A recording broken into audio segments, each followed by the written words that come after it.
Hello guys, welcome back to my YouTube channel.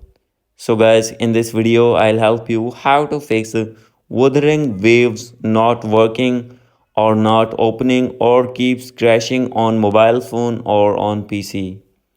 So guys, when you have download this Wuthering waves on your mobile phone and facing the issue that your mobile app is not working properly, I'll help you how can you fix this problem.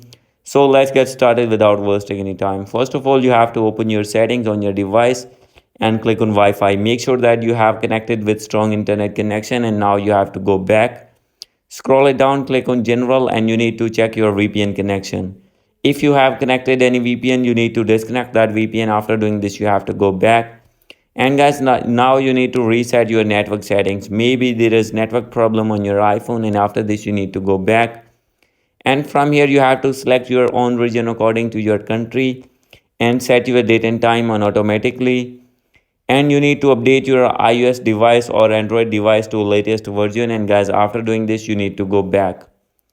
So guys, after this you need to open your app store, and here you need to search Wuthering waves, and you need to open your app here and you need to check for update. If you will find any update here, you need to update your app. And after doing this you need to open your settings again, click on general, click on iPhone storage here, and after this you need to find here Wuthering apps, and you need to uh, offload your app and you need to reinstall again from here, and after this your problem will be fixed. So guys, hope you like this video. If you like this video, please do subscribe my channel. Thank you.